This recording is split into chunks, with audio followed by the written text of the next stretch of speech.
नमस्ते दोस्तों, एक बार फिर से स्वागत है आपका मेरे YouTube चैनल दीप क्लासेस में। लास्ट वीडियो में आपको याद होगा हमने यहाँ तक की अपनी क्लास ले ली थी। अब आगे हम इससे आगे का जो है आज की वीडियो में देखेंगे। देरी नहीं करेंगे, जल्दी से स्टार्ट करते हैं हम अपना आज का वीडियो। देखें सबसे पहले, भक्ति काल के नीति कवियों में कवि चीहल की चीहल बावनी अत्यंत प्रसिद्ध है। इस कृति के 53 छप्पे व्यवहारिक नीति का उदाहरण प्रस्तुत करते हैं। कृपण प्रवृत्ति पर चीहल का प्रस्तुत छप्पे इनकी सृजनात्मक क्षमता और वर्णनात्मक कुशलता का परिचायक है। अब भक्ति काल में कवि हुए चीहल, जिन्होंने अपनी रचना लिखी और उसका नाम था चीहल बावनी, और इसकी रचना की उन्होंने 1527 में। इसमें हमें इनके व्यवहारिक नीति के दोहे देखने को मिलते हैं। यहाँ पर हमें इन्होंने इनकी इस पुस्तक का हमें उदाहरण दिया है, तो इसको देखते हैं कि इसमें इन्होंने क्या कहा है। सबसे पहले है, दरबू गाड़ी मम गरहु धरी किचु काजी न आवई। इस पंक्ति में जो कवि चीहल है वो ये कह रहे हैं कि एक कंजूस व्यक्ति जो है हमेशा यही सोचता है कि मेरा धन जो है वो घर में ज़मीन के नीचे सुरक्षित गड़ा रहे, और वह उस पैसे को दबा कर तो रखता है लेकिन उस धन को किसी के काम नहीं आने देता। यह है इस लाइन का मतलब। आगे देखें, बिलसऊ जसकई काजी न तरी पीछे पछितावई, यानी कि वह व्यक्ति जो है ना तो खुद उस धन का आनंद लेता है और ना ही किसी नेक काम में उस धन को लगाता है। नतीजा ये होता है कि अंत में जब वह खाली हाथ जाता है तो उसे केवल पछतावा ही मिलता है। नर नरिद नर भुवनी संची संचय ते मुवा। यहाँ पे बताया गया है कि चाहे वह कोई साधारण मनुष्य हो या कोई बड़ा राजा, जो लोग केवल धन इकट्ठा करने में लगे रहते हैं वही क्या करते हैं, अंततः उसे भोगे बिना ही मृत्यु को प्राप्त हो जाते हैं। ते वस्तु धामही बहुरी जन्म सुकर के हुआ। यहाँ कवि बहुत बड़ी बात ये कह रहे हैं। वे कहते हैं कि जो धन केवल जमीन में दबा रह गया वह अगले जन्म में सुकर यानी कि सुअर के समान है, जो उसी मिट्टी को खोदता रहता है जहाँ उसने पिछले जन्म में जो है धन छुपाया था, यानी कि वह धन व्यर्थ चला जाता है। धन काज अधोमुष दसन सियु धरणी विदारही रमन दिन। यहाँ पे बता रहे हैं कि कंजूस व्यक्ति जो है वो दिन रात अपने धन की चिंता में ही डूबा रहता है। वह अपने मुंह के नीचे किए गए ज़मीन को जो है निहारता रहता है, मतलब अपने मुंह को नीचे करता है और उस ज़मीन को निहारता रहता है जहाँ पर उसने वो धन दबाया था। जैसे कि कोई शिकारी जो है वो अपनी ज़मीन की रक्षा कर रहा हो, ऐसा वो करता है, और वह धन का उपयोग करने की बजाय बस उसकी रखवाली में अपना पूरा जीवन व्यतीत कर देता है। चीहल कहे सोधत फिरई की न पावे पुनि दिन। अंतिम जो लाइन है उसमें कवि चीहल कहते हैं कि ऐसा व्यक्ति जो है वो हमेशा सोच और चिंता से ही घिरा रहता है। वह इतना कंजूस होता है कि उसे जीवन का कोई वास्तविक सुख या फिर संतोष जो है वो प्राप्त नहीं होता, और समय बीत जाने पर उसे दोबारा वह दिन वापस भी नहीं मिलते। तो यहाँ पर हमने जाना कवि चीहल की चीहल बावनी में दी गई इन पंक्तियों के अर्थ के बारे में। आगे देखें, गोस्वामी तुलसीदास की पत्नी रत्नावली की कृति रत्नावली दोहा संग्रह एक विरहिणी की अंतर्वेदना से निःसृत मनोभाव और नीति वचनों से परिपूर्ण है। इसे विद्वानों ने स्त्री काव्य गीता कहा है। दरअसल इसमें कन्या तथा गृहस्थ स्त्री के संदर्भ में मध्ययुगीन मान्यताएं और मर्यादाएं उपदेशात्मक ढंग से अभिव्यक्त हुई है। स्त्री कर्तव्य के पाठ के साथ साथ सामान्य जानोपयोगी नीति के दोहे भी इसमें सम्मिलित हैं। एक स्थल पर आजीवन सुख देने वाले मधुर वचन बोलने का संदेश देते हुए कहा गया है कि किसी को मीठा भोजन चाहे ना दो पर मीठा अवश्य बोलो। अब यहाँ पर हमें जो है गोस्वामी तुलसीदास की पत्नी के बारे में बताया गया है। इनकी पत्नी थी रत्नावली, और इनकी एक प्रसिद्ध रचना देखने को मिलती है जिसका नाम है रत्नावली दोहा संग्रह। विद्वान जो है वो इस ग्रंथ को स्त्री कर्तव्य गीता के नाम से भी पुकारते हैं। वह इस ग्रंथ को ऐसा इसलिए कहते हैं क्योंकि इसमें एक मध्ययुगीन नारी के जो कर्तव्य हैं और उनकी भावनाओं, साथ ही साथ जीवन जीने की जो नीति है उसका वर्णन इसमें देखते हैं। इसी आधार पर वो इस ग्रंथ को स्त्री कर्तव्य गीता भी कहते हैं। अब जो है इस ग्रंथ में जो रत्नावली है उन्होंने न केवल एक विरहिणी स्त्री के मन की पीड़ा को व्यक्त किया है, बल्कि इसमें बहुत से उपयोगी हमें नीति के दोहे भी शामिल करके दिए हैं। रत्नावली का मानना था कि जीवन में व्यवहार सबसे बड़ी चीज़ है। वह एक बहुत ही महत्वपूर्ण संदेश हमें देती है कि अगर आप किसी को अच्छा भोजन नहीं खिला सकते तो कोई बात नहीं है, मत खिलाओ, लेकिन हमेशा अपनी जो वाणी है वो मीठी रखो, सभी से प्यार से और मीठी वाणी के साथ बात करो। यहाँ पर इनकी रचना के एक दोहे का उदाहरण दिया गया है, ये देखें। मधुर असन जनि देऊ को बोलो मधुर बेन, मधु भोजन छिन देत सुख बेन जन्म भरी पेन। इसका अर्थ देखें तो यहाँ पे जो रत्नावली है वो कहती है कि हो सकता है आप किसी को मधुर असन यानी कि मीठा और स्वादिष्ट भोजन ना दे पाए, लेकिन हमेशा मधुर बेन का मतलब होता है मीठे वचन, लेकिन हमेशा मीठे वचन ज़रूर बोलिए। ऐसा इसलिए क्योंकि मीठा भोजन करने से जो सुख मिलता है वह केवल छिन यानी कि कुछ ही पलों का होता है। भोजन खाया और स्वाद खत्म हो गया, लेकिन आपके द्वारा बोले गए मीठे और प्रेम भरे जो शब्द हैं यानी कि जन्म भरे, वह सामने वाले को जीवन भर सुख और सुकून जो है देते हैं। तो यहाँ पर हमने रत्नावली जी के इस दोहे को और उसके अर्थ को जाना। आगे देखते हैं। तुलसीदास के समकालीन कवि देवीदास के कवित्त हस्तलिखित रूप में राजनीति के कवित्त नाम से नागरिक प्रचारणी सभा काशी में सुरक्षित बताए जाते हैं। ये शोकावती के रावणूकरण के मंत्री थे, अतः उनकी राजनीति विषयक नीति परक उक्तियां प्रभावोत्पादन की दृष्टि से अद्वितीय और सारगर्भित बन पड़ती है, जिसमें निवृत्त मार्ग का अनुसरण करने की शिक्षा नहीं है बल्कि प्रवृत्ति मार्ग पर अग्रसर होने का संदेश है। अब यहाँ पे हमें बताया गया है एक महान कवि रहे जो कि तुलसीदास के समय के ही थे, जिनका नाम था देवीदास। इनके बारे में इनकी एक बहुत प्रसिद्ध रचना हमें देखने को मिलती है जिसका नाम है राजनीति के कवित्त। इसकी जो असल कॉपी है यानी कि इसकी जो असली कॉपी है वो काशी की नागरिक प्रचारणी सभा ने अब तक संभाल कर रखी हुई है। देवीदास जी थे वो केवल कवि नहीं थे बल्कि शेखावती के राजा लूणकरण के मंत्री भी थे, और मंत्री होने के कारण इन्हें राजनीति और दुनियादारी की बहुत अच्छी समझ थी। इसलिए इनकी कविताओं में हमें नीति की बातें देखने को मिलती है जो कि बहुत ही ज़्यादा असरदार और गहरी हैं। इनकी खास बात यह है कि दुनिया छोड़कर भागने वाले या फिर संसार से जो है संन्यास लेने वाले हैं, उनकी शिक्षा ये नहीं देते बल्कि दुनिया में रहकर अपना काम सही ढंग से करने और आगे बढ़ने का संदेश ये जो है हमें देते हैं। देवीदास के समकालीन कवि जमाल की रचना जमाल दोहावली राजस्थान के लोकप्रिय नीति कवियों में उनकी गणना करवाती है। बीकानेर नरेश महाराज राज सिंह के राजकवि उदयराज की राजस्थानी में लिखित उदयराज को दुहा और गुण बावनी शीर्षक रचनाएं बीकानेर के अभय जैन ग्रंथालय में उपलब्ध है। गंभीर विचारों, अनुभवों और मनोरम कल्पनाओं से संपृक्त उदयराज को दोहा रचना के हिंदी नीति काव्य को समृद्धि प्रदान की। अब यहाँ पर कवि देवीदास के समय में ही एक और कवि हमें देखने को मिलते हैं जिनका नाम है जमाल। इसके बारे में बताया गया है। इनकी रचना है जमाल दोहावली। तो राजस्थान के उन कवियों में जमाली का भी बहुत ऊंचा नाम आता है जो कि अपनी कविताओं के जरिए सीख देने का काम करते हैं। इसी तरह अगर हम देखें तो बीकानेर के राजा हैं महाराज राज सिंह, ठीक है। उनके एक राजकवि थे उदयराज। उन्होंने भी क्या किया, राजस्थानी भाषा में दो प्रमुख रचनाएं लिखी, जिसमें एक तो थी उदयराज को दुहा और दूसरी थी गुण बावनी। अगर हम इन्हें देखना चाहें तो हम आज भी जो है बीकानेर की उभय जैन लाइब्रेरी में जाएंगे तो वहाँ पे हमें ये रचनाएं देखने को मिल जाएंगी। उदयराज जी की कविताओं में हमें गहरे विचार और उनके जीवन के अनुभव जो है वो साफ रूप से झलकते हुए दिखाई देते हैं, और इनकी कल्पनाएं जो है वो इतनी सुंदर है कि इन्होंने हिंदी के नीति साहित्य को और भी ज़्यादा बढ़ाया और अमीर तथा महान इन्होंने हिंदी के साहित्य को बना दिया। आगे देखें। इस काल के अन्य कवियों में दादू दयाल के शिष्य वाजिद भी नीति काव्य के क्षेत्र में प्रसिद्ध है। हिरनी के शिकार के दौरान इनमें जो सात्विक भाग जाग उठा उसने इन्हें सच्चे अर्थों में साधु बना दिया।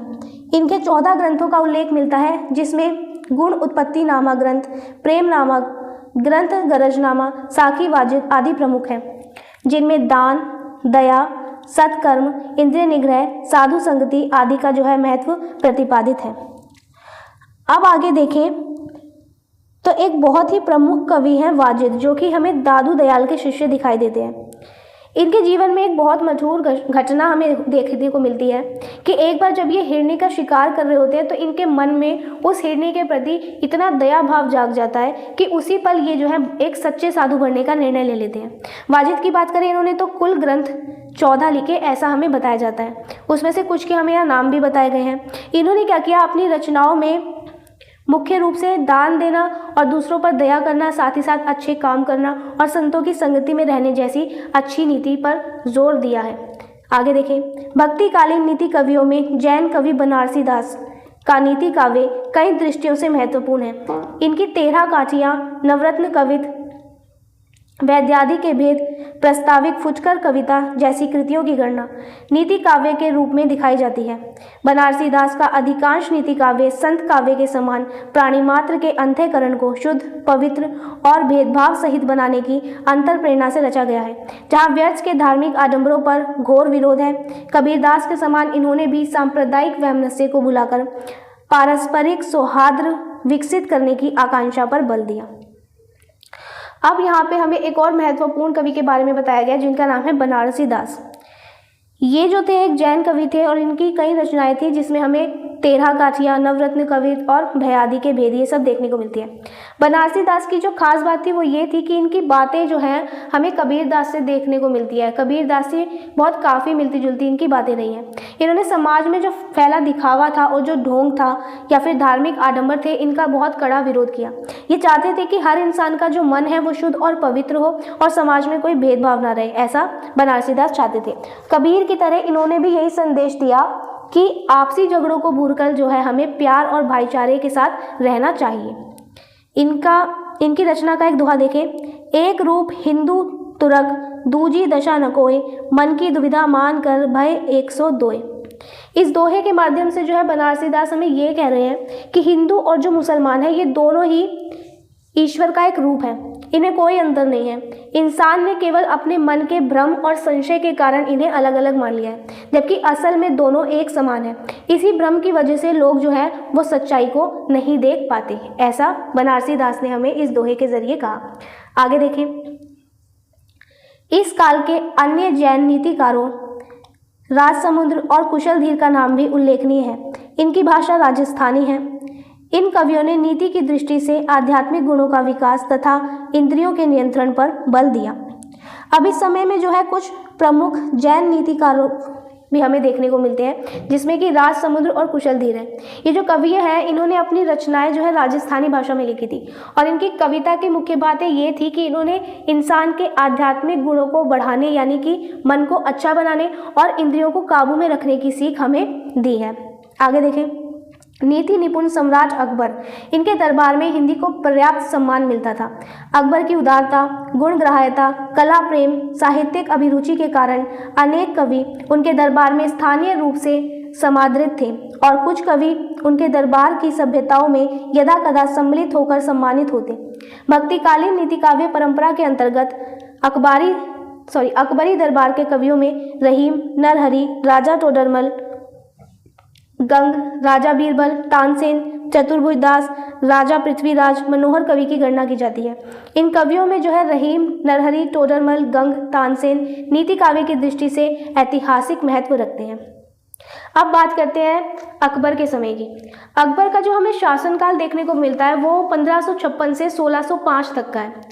अकबर जो है इसे साहित्य और कला इन दोनों से ही बहुत प्रेम था, इसीलिए इनके दरबार में जो है हिंदी कवियों को भी शामिल किया गया और हिंदी कवियों को बहुत सम्मान भी मिलता था। कुछ कवि तो हमेशा इनके दरबार में ही रहते थे और कुछ समय समय पर आकर इनकी कविताएं सुनते थे। अब भक्तिकालीन नीति काव्य यानी कि ऐसा काव्य जो सीख देने वाली जिसमें कविताएं होती हैं, इसको लिखने वाले कवियों में अकबर के दरबार में बहुत से लोग शामिल थे, जैसे कि रहीम, नरहरि, राजा टोडरमल, कवि गंग और बीरबल तथा तानसेन, ये सब थे। इनके अलावा हमें और भी नाम देखने को मिलते हैं, जैसे चतुर्भुजदास, राजपृथ्वी और मनोहर। इन सभी परंपरा के कवियों ने नीति काव्य को बढ़ावा दिया। लेकिन अगर हम नीति काव्य यानी कि सीख देने वाली कविताओं के इतिहास को देखें तो इसमें हमें रहीम, नरहरि, टोडरमल, गंग और तानसेन इनका योगदान सबसे ज़्यादा देखने को मिलता है। ठीक है, ऐतिहासिक और बड़ा योगदान जो है वो इन्हीं का है नीतिपरक काव्यों में, क्योंकि इनकी जो बातें हैं ये आज भी हमें जीवन जीने का सही तरीका दिखाती है, जैसे कि पहले भी दिखाती थी। आगे देखिए, अकबरी दरबार के वयोवृद्ध कवि नरहरि की 3 रचनाओं रत्नमणि मंगल, छप्पय नीति, कवित संग्रह का उल्लेख हिंदी साहित्य के इतिहास लेखकों ने किया। नरहरि का अधिकांश नीति काव्य छप्पय छंद में है, भाषा अवधी है। नरहरि के नीति छप्पयों के संबंध में कहा गया है कि वह अकबर को लक्ष्य करके रचे गए हैं। इनमें जगह जगह नृप कर्तव्यों का उल्लेख है।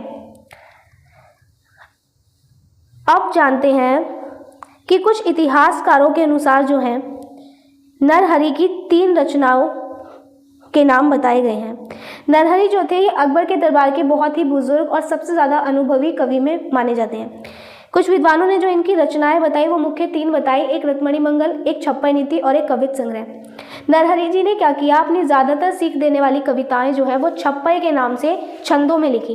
और अगर हम इनकी भाषा की बात करें तो नरहरि की रचनाओं की जो भाषा थी वो अवधी थी। ऐसा भी माना जाता है कि उन्होंने ये नीतियाँ जो है खास तौर पर सम्राट अकबर को ध्यान में रखकर लिखी थी। और इन कविताओं में उन्होंने विस्तार से ये भी बताया कि एक राजा के क्या कर्तव्य होने चाहिए और उसे अपनी प्रजा का ख्याल कैसे रखना चाहिए, ये सब नरहरि ने अपनी रचनाओं में बताया। कहा जाता है कि एक नीति छप्पय का प्रभाव इतना गहरा पड़ा कि अकबर ने गोवध निषेध की आज्ञा दे डाली। नरहरि के छप्पों में छत्रपति अकबर शाह सुनो तथा गुणधर्म अकबर शाह सुन जैसी पंक्तियां मिलती हैं। वहीं कुछ छप्पयों में जन सुनो सकल नरहरि कहत जैसी पंक्तियां भी देखी जा सकती हैं। अब नरहरि जी जो थे इनकी कविताओं का प्रभाव बहुत ही ज़बरदस्त था। ऐसा कहा जाता है कि इनके एक नीति वाले छप्पय को सुनकर जो है अकबर ने क्या किया था, गोवध यानी कि गाय को मारने की जो प्रथा थी उस पर पूरी तरह से रोक लगा दिया था।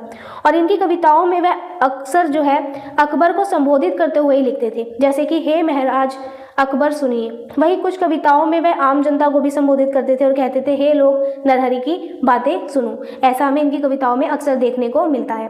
स्पष्ट है कि नरहरि के नीति काव्य में वर्णित नीति राजा और प्रजा दोनों के लिए ही पंथ प्रदर्शक की भूमिका निभा सकती है, क्योंकि इसमें परिधन, धन और यौवन की चंचलता, मित्रता, शरणागत की रक्षा, प्रतिज्ञा पालन, पराक्रम, कुलीनता, दान जैसे विषय वर्णित हैं।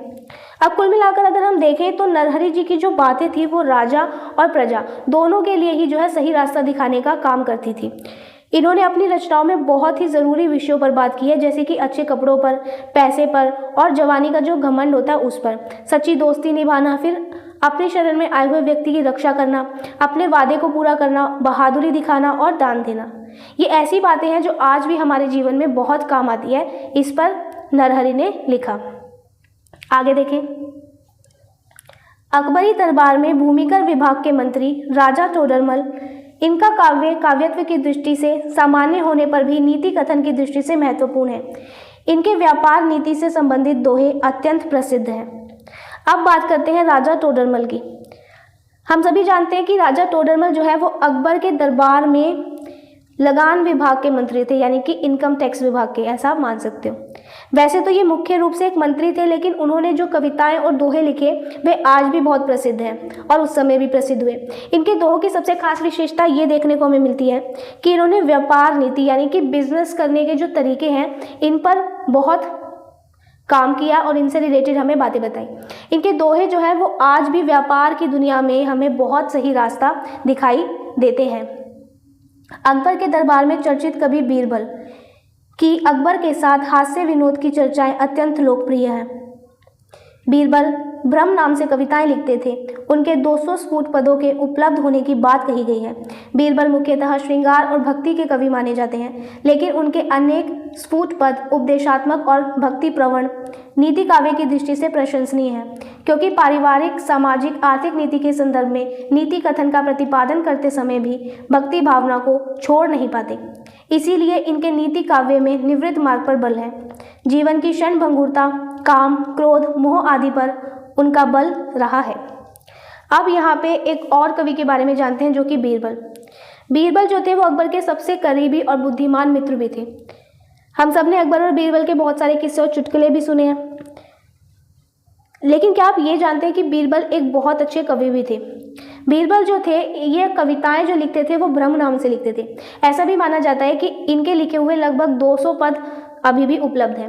वैसे तो बीरबल जो है वो प्यार और भक्ति की कविताएं लिखते थे, लेकिन इनके कई पद ऐसे भी हैं जिनमें हमें बहुत सी अच्छी सीख देखने को मिलती है। इनकी भक्ति और नीति की बातें वाकई बहुत काबिले तारीफ है। बीरबल ने जो है परिवार चलाने, समाज में रहने और पैसों से जुड़ी नीतियों के बारे में बहुत कुछ लिखा है। इनकी कविताओं की एक खास बात ये थी कि ये जब भी कोई सीख देते थे तो उसमें भक्ति का रंग जरूर डाल देते थे। यह हमें सिखाते हैं कि जीवन क्षण भंगुरा यानी कि पल भर का है, इसे व्यर्थ बिल्कुल भी नहीं करना चाहिए, ना ही अपने जीवन को ऐसे गंवा देना चाहिए। इन्होंने इंसान को काम, क्रोध और मोह माया से दूर रहने की सलाह भी दी है। इनका कहना है कि इंसान को इन बुराइयों को छोड़कर भगवान की भक्ति और सही मार्ग पर चलना चाहिए। आगे देखें।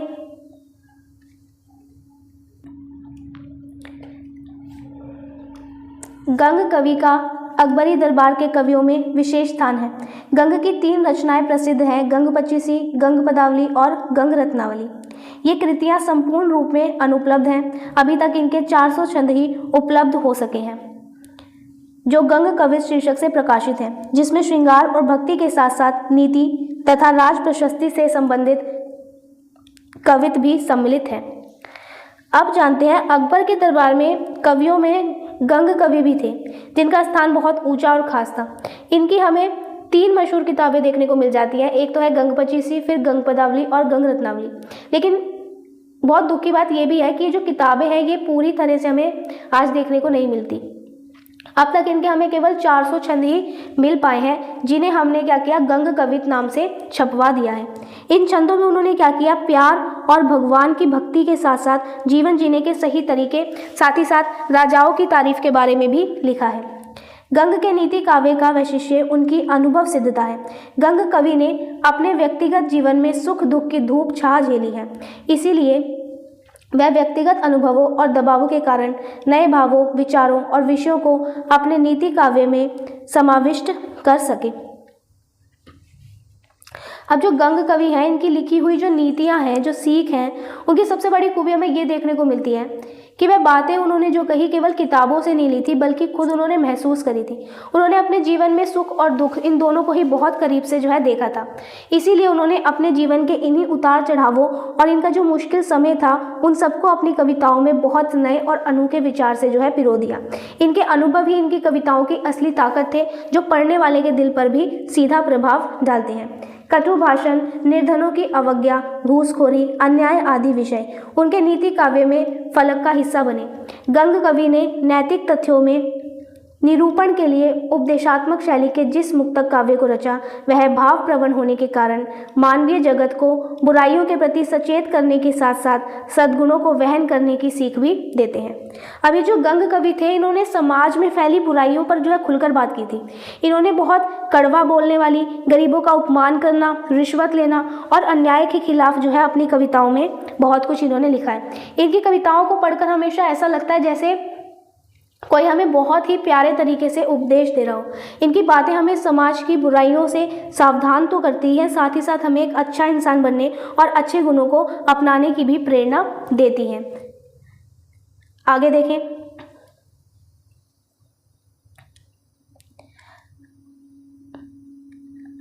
अकबर के दरबार में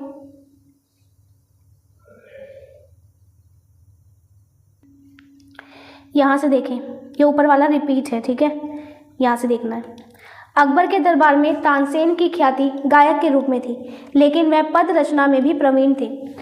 उनके अनेक पद उपदेशात्मक नीति के अच्छे उदाहरण माने जा सकते हैं।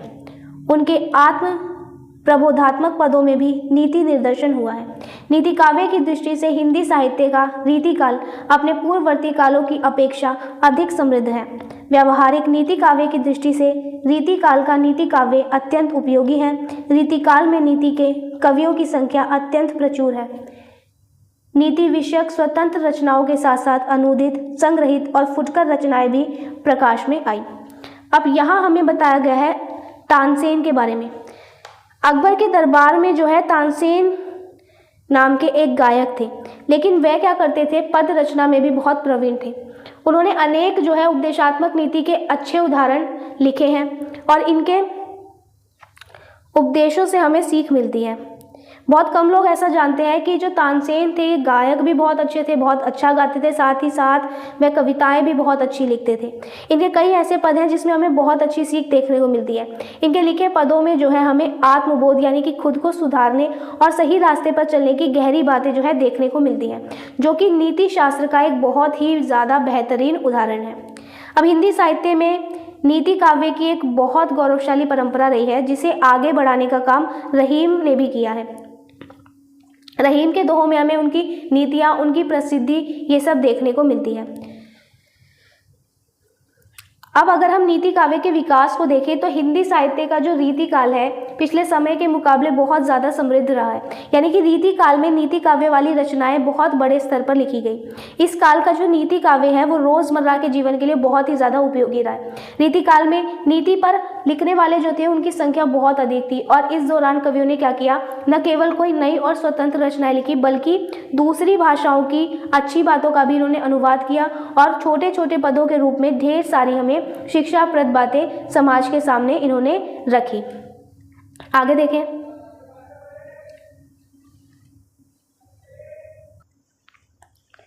यहाँ तक हमारा हो गया है। अब इससे आगे हमें इसके बारे में जानना है, ये हम अपनी नेक्स्ट वीडियो में करेंगे। तब तक के लिए वीडियो पसंद आई हो तो वीडियो को लाइक एंड शेयर ज़रूर करें, चैनल को सब्सक्राइब करना ना भूलें। अपने नेक्स्ट वीडियो में मिलेंगे जहाँ हम इससे आगे के टॉपिक को पढ़ेंगे और इस MSD 24 की सभी वीडियोस आपको हमारी प्लेलिस्ट में देखने को मिल जाएंगी। तब तक के लिए थैंक यू, मिलते हैं हम अपने नेक्स्ट वीडियो में।